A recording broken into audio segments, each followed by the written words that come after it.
Hall. I'm an indie author and editor and the owner of Dark Ink Publication, where we focus on writers, helping writers succeed, giving you the tools that you need to begin your publishing journey, or even if you've been publishing for a while, just to kind of help you along the way, gaining more followers, new techniques that you might not have heard before for you to implement in your publishing life.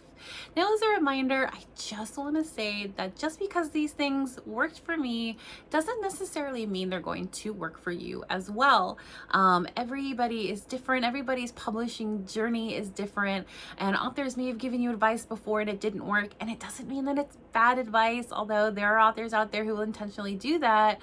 It's just advice that didn't necessarily work for you, and here we're just here to give you the tools that you need to help you succeed, so if you can take everything as gold, or you can take everything with a grain of salt, or you can even pick it apart and take what works for you specifically, because that is our goal, is for you to take what we're teaching you, mix it around a little bit, give it some of your own spice, and put it in the oven and it come out for what you need. Today we're going to talk about the 10 do's and don'ts of Instagram. So Instagram is definitely one of the longer game social medias, and what I mean by that is, unlike TikTok where you can gain 1,000 followers like that, Instagram is a long following game, which means that there could be months and months before you find that you have 1,000 followers, whereas in TikTok most authors can gain up to 1,000 followers within a month, depending on their posting schedule and their content value. And so what you have to remember about Instagram before you get upset at it or you decide that you don't want to start it is that you want to keep it because it's another tool in your toolbox. Because even if you're only posting once a month, or one, which I don't recommend, but once a week, there's somebody who's going to see that post that you put down there and they're going to think, I want to read that. And if you keep comparing yourself to how others are doing, it's not going to make it fun to be able to post on it. Instagram also doesn't make it easy because they don't have an algorithm like TikTok does. It's very much based on hashtags, and so it can be a little different. Now, that's just the post. I'm not even talking about the reel section at the moment. That's an entirely another video. But for posts, they rely on hashtags and people following specific hashtags within those niches in order to see your content. So to get your content out there, you want to make sure that your content is on brand, on market, and then also on the right hashtags. And Instagram also doesn't allow you to schedule posts in advance. I often forget, or I post them pretty late. So it can be a little more difficult. So the first thing that I am automatically going to say, number one, is don't worry about the numbers. Don't worry about other people's content. Don't worry about how many followers they have versus you, how many likes they're getting versus you. It's all super relative, because your brand and publishing journey is going to be different. You're in a different spot than, say, the 35,000 people that maybe Carolyn Peckham has, or Deborah Harkness, or J.K. Rowling, depending on what genre you write in. So you have to remember that the numbers aren't what's important. For me, I don't pay attention to how many followers I have. I know I have around 1,200, and that took me a very long time to build. I built about 800 of that within about a month and a half. After doing a giveaway, like a really big giveaway with a whole bunch of different authors. And so for me, it was really important when I had that I didn't pay attention to how many people were dropping off, because of the fact that when you gain followers like that, those aren't your core followers. Those are people who want a free giveaway. Some might stick around because they decided that they liked your content, and it's a great way to find new readers. But then you're going to have those, they wanted something free. Now that they are not getting it, they're automatically going to unfollow you because you're not, their style or something like that. And that is okay. So I never really pay attention to my following count. What I do pay attention to is how many likes my posts get, how many people are viewing my posts, how many people my posts are reaching. And you can get these insights by making your Instagram a business account over a personal creator account.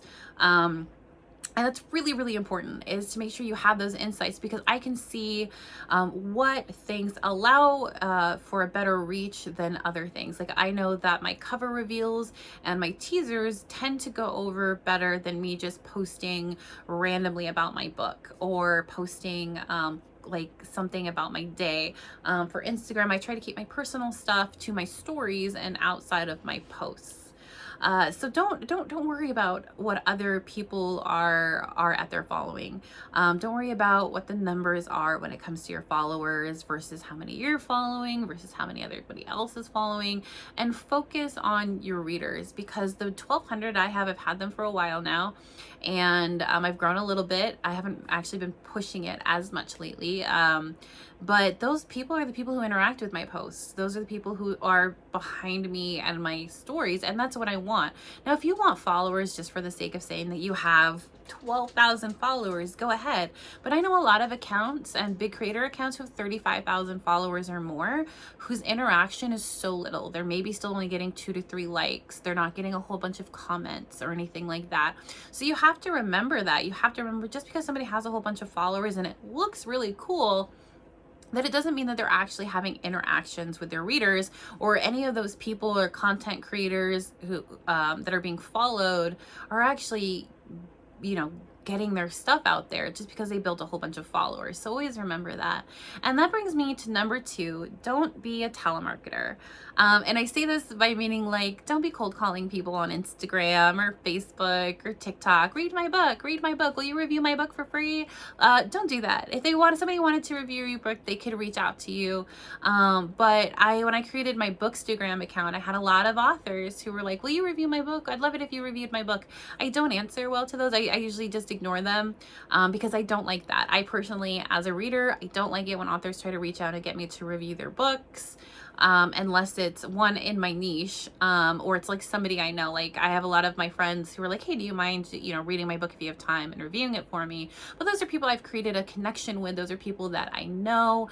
And so having authors just reach out, buy my book, it's not my thing. And that goes for your posts and your captions as well.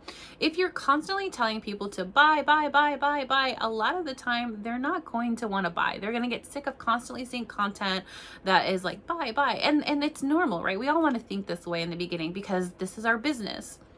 We sell books. As much as we like writing for fun, a lot of the time you want to get your book out there and you want to make money and income off your book to write more books. But if you're constantly shoving it in people's faces by putting up a teaser and then saying, buy my book here, or buy my book now, in all of your posts, it's going to deter people from wanting to buy your book, because you're telemarketing them, you're spamming them, and people really, really don't want to do that.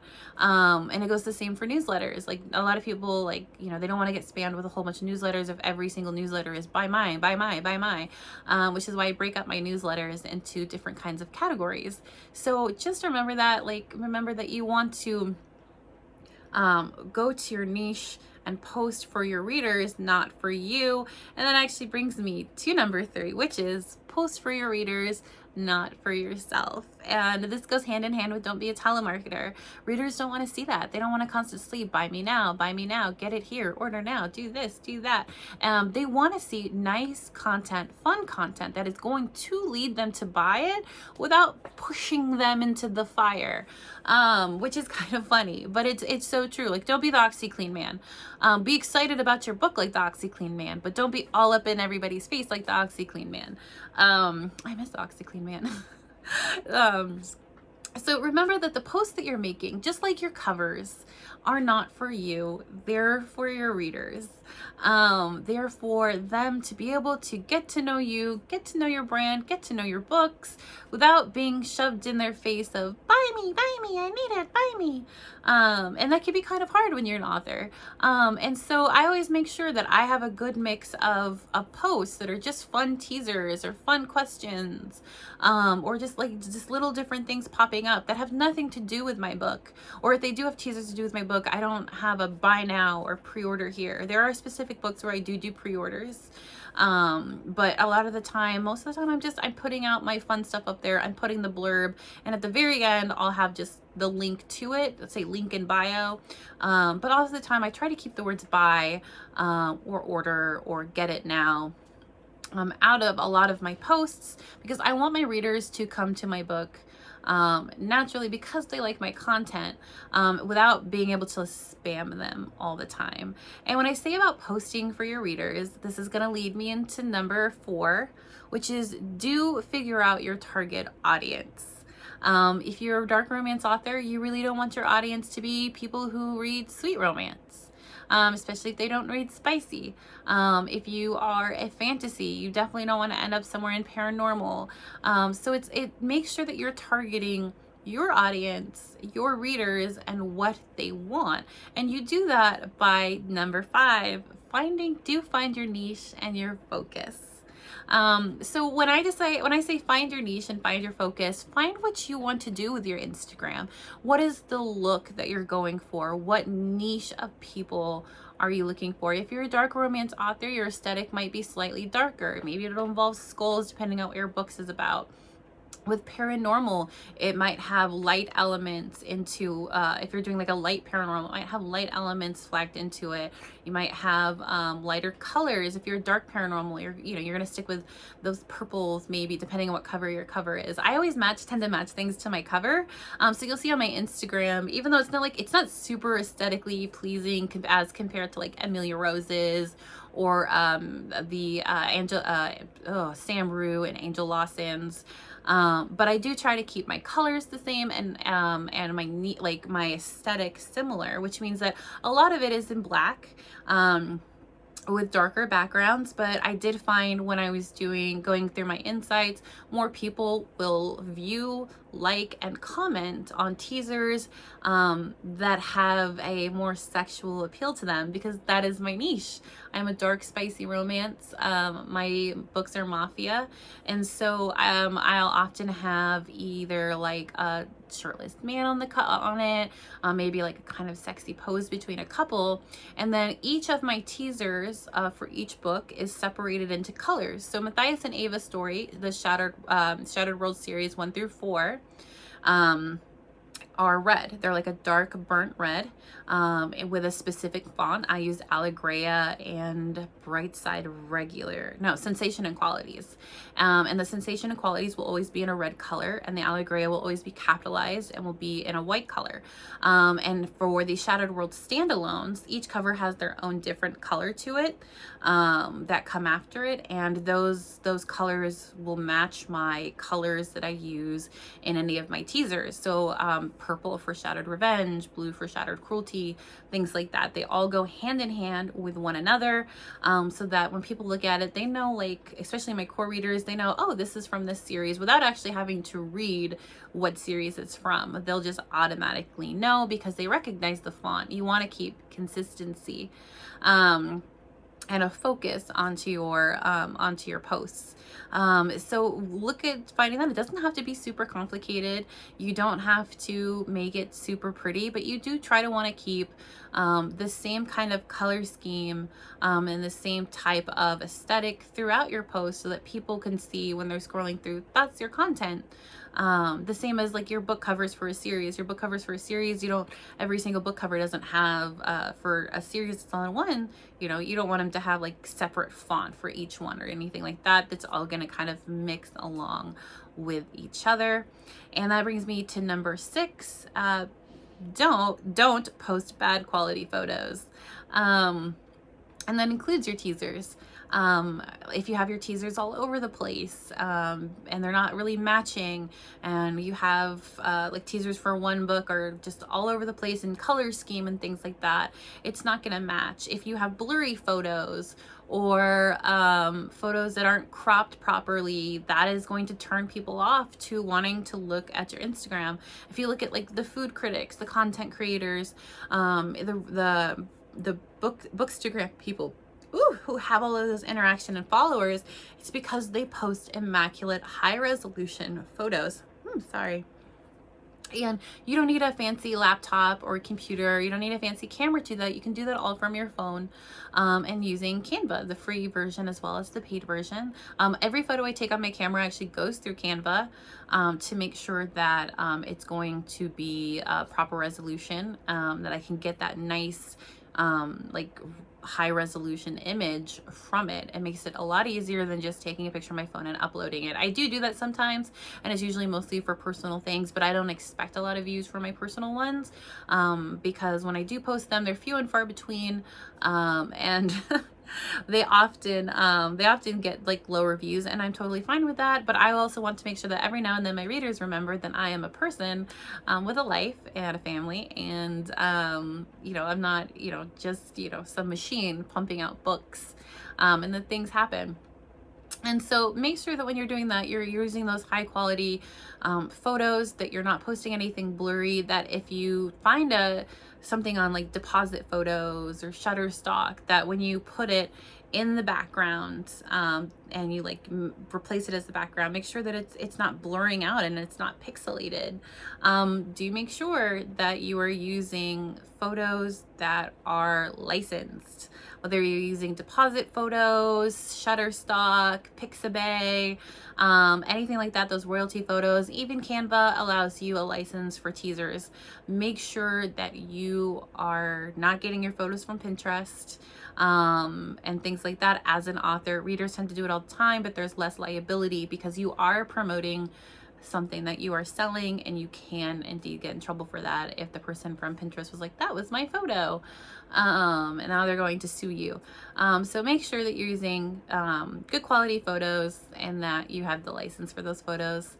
And then number 7, I skipped one. Don't use sad captions. Don't use bad captions. Don't use sad captions. And sad captions and bad captions are basically like you posted a teaser and then you put "buy me" with a link as the caption, or maybe you put some emojis. Yeah, that's not going to get you anywhere.